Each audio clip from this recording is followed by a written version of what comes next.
Donc nous voici dans la deuxième partie du tutoriel du système d'inventaire. Donc je vais vous montrer, pour vous faire un petit rappel de ce qu'on a fait dans la première partie. Donc on a juste créé tous les slots de notre inventaire et déclaré un événement quand notre souris passe sur un slot. Donc on a géré tout ça dynamiquement et maintenant on va s'attaquer au modèle et à la petite fenêtre qui affichera les informations de ce qu'il y a sur le slot. Donc on avait créé un dossier modèle dans le dossier script et on va commencer à créer tous nos modèles. Donc on va faire new C# script. Donc on va l'appeler item. Et du coup, on retourne sur Visual Studio. Dans slow, on va déclarer un attribut de type public item du coup, parce qu'un slow peut avoir un item. On va marquer item, on va l'appeler comme ça. Et on va créer aussi une autre classe, par exemple, on va faire les armes, donc on va l'appeler weapon. Donc on va commencer à éditer le modèle weapon, et au lieu de le faire étendre vers monobehavior, on va le faire étendre vers item. Du coup, dans item, on va déclarer des attributs que tous les objets, donc que ce soit ressources, ou que ce soit armes, ou que ce soit autre chose, tous les attributs qu'ils auront en commun. Donc déjà, pour commencer, le basique, un name, public string name. Ils auront une quantité aussi, public int quantity. Et ils auront aussi tous une image. Donc une image, on va garder un string et on ira le chercher directement dans le dossier asset. Public string image. Voilà. Donc pour les images, moi je suis allé les chercher ici. Donc sur OpenGameArt bien sûr. Vous pouvez télécharger, vous notez bien ce lien, vous pouvez le télécharger. Vous aurez un zip et on va tout dézipper dans notre dossier assets, mythings, image. On va créer un nouveau dossier, on va marquer RPG image, ouais, RPG tout court. Et dedans, on va tout exporter. Voilà. Du coup, on retourne dans Unity, le temps qu'il charge toutes ces images-là. Voilà. Du coup, on a toutes nos images ici. Voilà, bon. Voilà, c'est bon pour commencer pour un début, on n'a pas besoin de beaucoup de choses. Donc on va juste faire quelques tests pour commencer. On va aller dans slot. Donc slot a un item. Donc on va faire un void start et ici on va faire une méthode de debug juste pour tester. Donc on va créer un nouveau weapon par exemple. Weapon.name est égal à test, voilà pour l'instant. Point image est égal, on verra après. Et du coup on va faire this.item est égal à weapon. Là ça devrait pas nous faire d'erreur. Donc pour les items, enfin pour les images des items, je voudrais qu'on les charge dynamiquement. Donc ce qu'on va faire, on va faire manuellement pour l'instant et après on verra. Ici, méthode, on va faire public, non, on va faire un void load image. On fait if item est égal à nul. Mais du coup, on fait rien. Donc on fait un return simple. S'il n'est pas nul, on va chercher l'image. Donc on va chercher l'image, c'est dans les ressources, si je me rappelle bien, load. Là, il faut le pass. Donc, le pass, ça va être... donc, on va le mettre dans le dossier rpg slash le nom de notre image. Donc, on va faire plus item.image. Et pour que ça marche dans Unity, il va falloir déplacer tout le dossier image. Il va falloir créer un dossier à la racine, je dis bien en dehors de mything. Donc, je vais le fermer pour que vous voyez bien. Il va falloir créer un dossier resources. Et dedans, on va glisser le dossier RPG. Hop. Et on va convertir toutes les images en sprite. Parce que les slows, enfin les UI de type image ne prennent que des sprites. Donc on va faire sprite. On va les réduire un peu, on va mettre 64 max size et apply. Donc ça va mettre un petit peu de temps, voilà. Du coup, on va prendre par exemple l'épée Metal Sword, je vais recopier son nom. Hop, du coup ici dans l'image, je vais mettre Metal Sword et dans le name aussi, je vais juste rajouter des majuscules. Voilà. Hop, on est bon. Hop, théoriquement c'est très bien. Du coup, dans le slot, on va récupérer aussi le composant de type image. Image. Donc ici vous mettez dessus, hop, on va importer using unityengine.ui. Donc ici ça nous a rajouté ça. Du coup, on va remplacer start par awake et on va déclarer notre attribut image. Donc on va faire image égale transform.getComponent de type image sans le s. Voilà, du coup on a récupéré notre composant image. Et ici on va rajouter si l'item est nul ou si l'image est nulle. On ne fait rien, sinon on va faire image.image, non, .sprite est égal à ça. S'il veut bien, non, il veut pas bien. Hop, est-ce qu'on peut faire un type of de sprite? Non, il aime pas. Non. Déjà, ici, image, c'est pas le transform parce que là, on est sur le slow. Donc, sur un slow, et le composant image est dans le slow. Donc, on va faire transform. GetChild, vu qu'on en a qu'un, GetChild 0. GetComponent image. Et ici, comment on peut faire?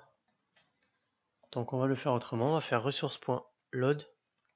Là, on veut un sprite. Et ici, on lui retourne le pass. Donc, rpg slash plus item.image. Théoriquement, ça doit être bon.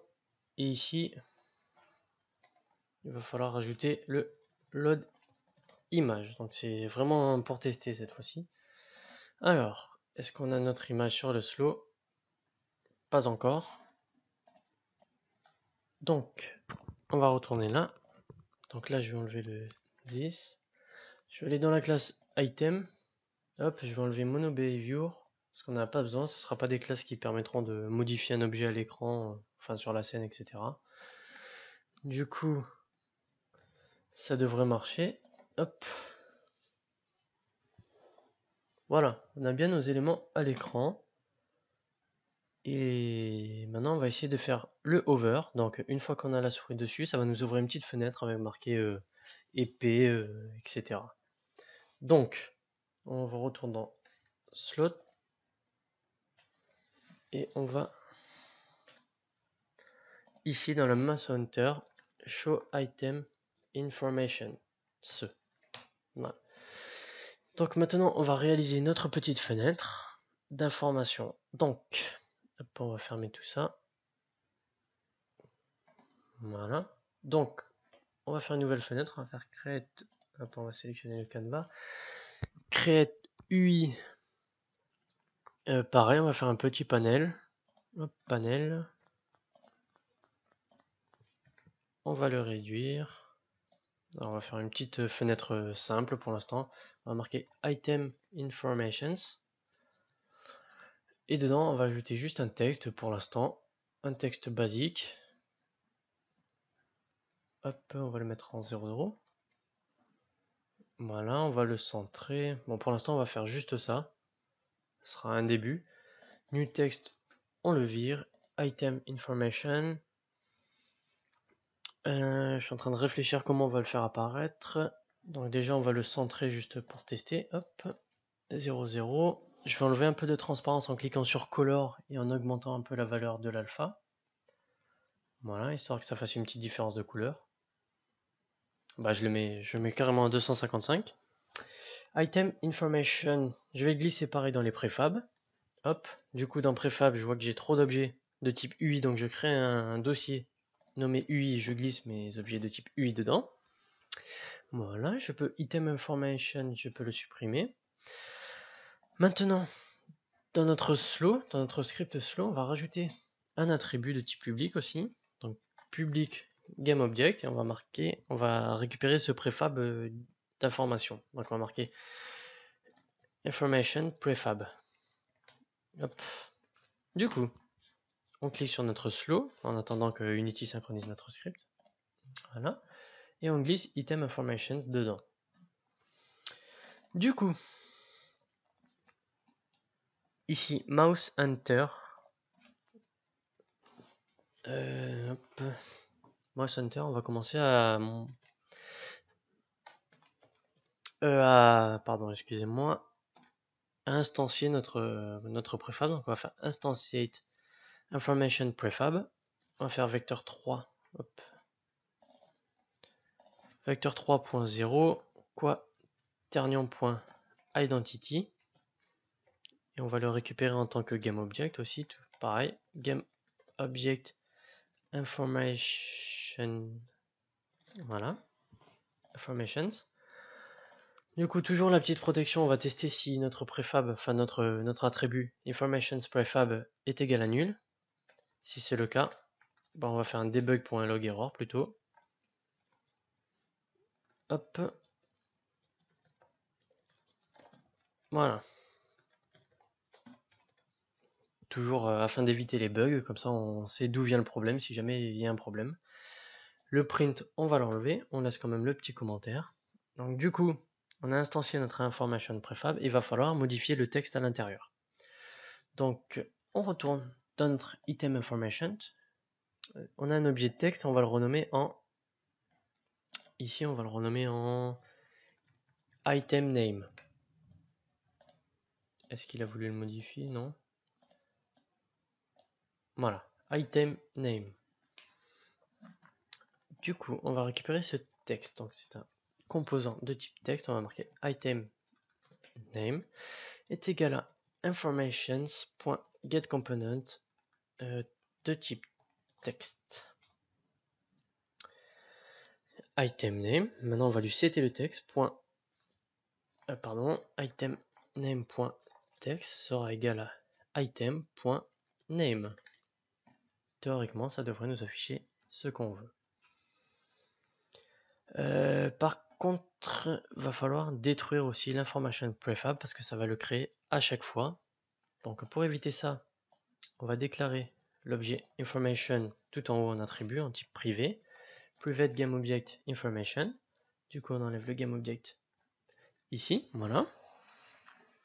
Donc ici, on va mettre une deuxième condition. On fait if information n'est pas égal à nul. Donc ça veut dire s'il y a déjà une fenêtre d'information, on ne va pas en rafficher une autre. Donc on va faire un return pour ne pas afficher une deuxième information Windows.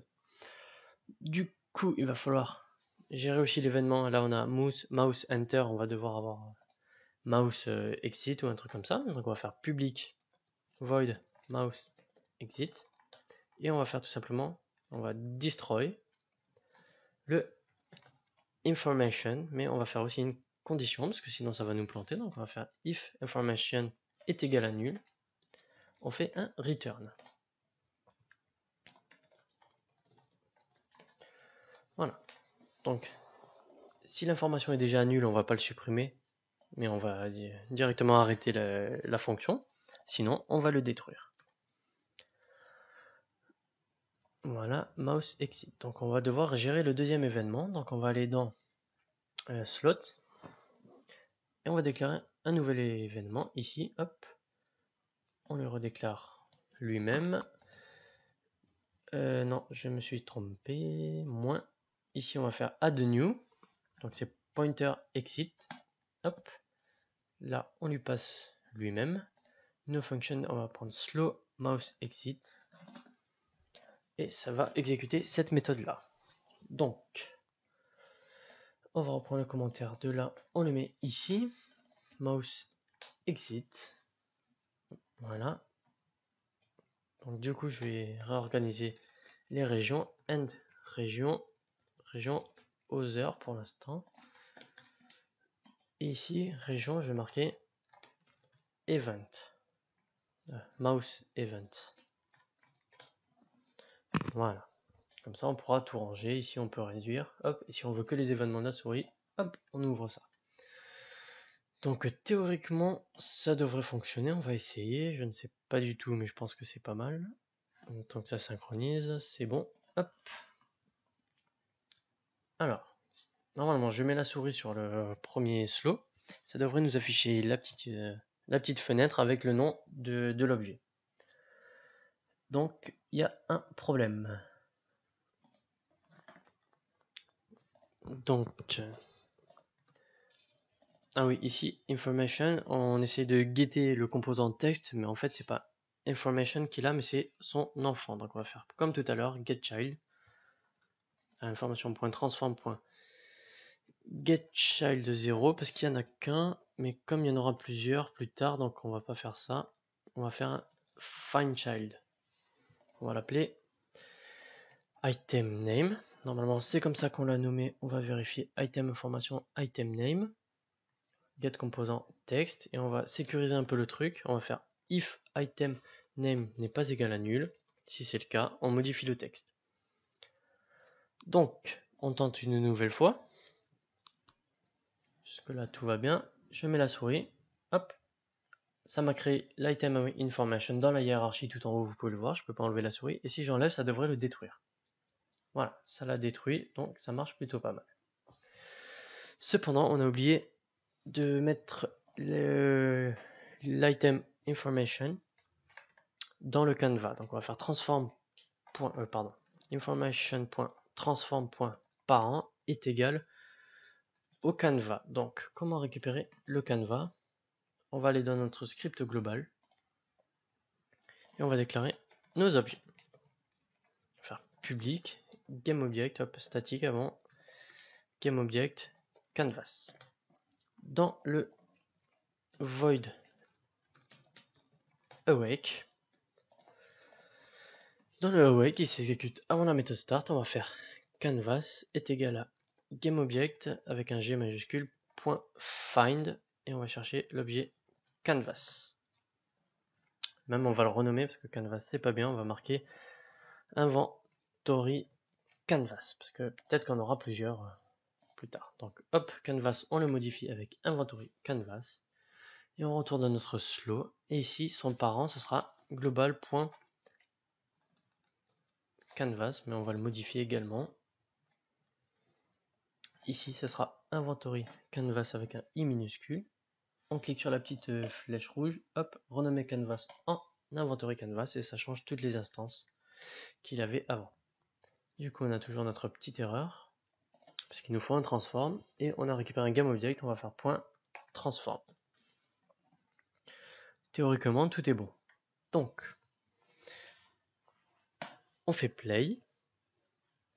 Je vais mettre ma souris sur un slow, hop, et on voit que la petite fenêtre d'information s'affiche et il y a bien marqué le nom de l'épée Metal Sword. Donc ça marche pour tous. Voilà. C'est parfait.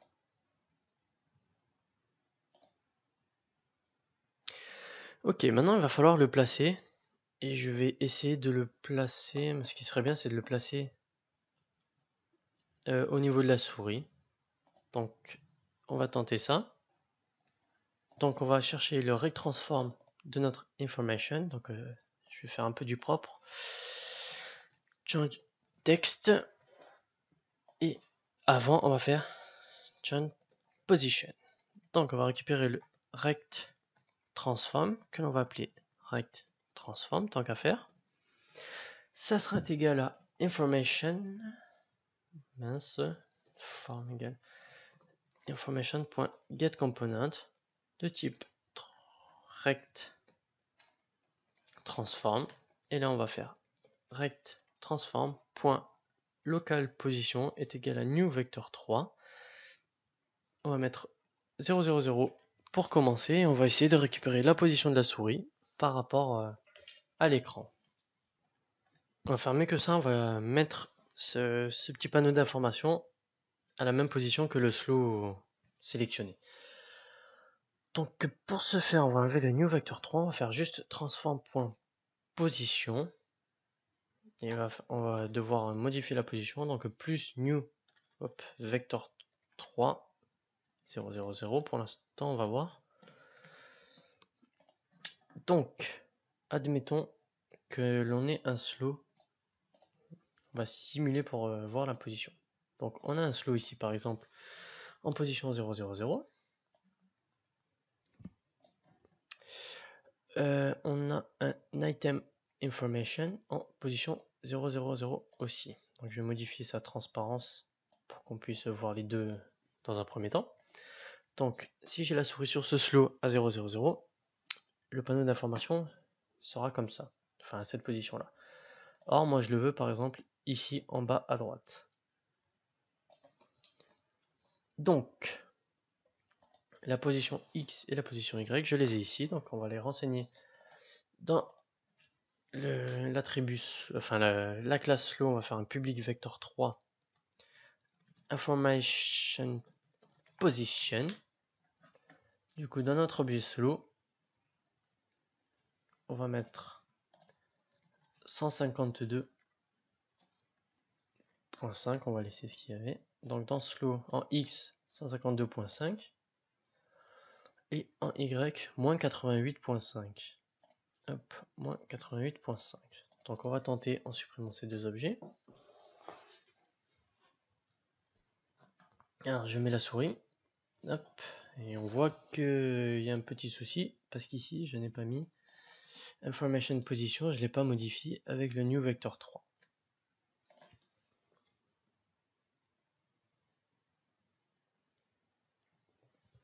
Voilà, c'est parfait. Voilà, après vous pouvez modifier comme vous voulez, si vous voulez qu'il suive la souris. Pour l'instant on va faire comme ça dans un premier temps. Metal Sword. Donc ben voilà, ça va être terminé pour la deuxième partie du tutoriel et on se retrouve dans la troisième partie.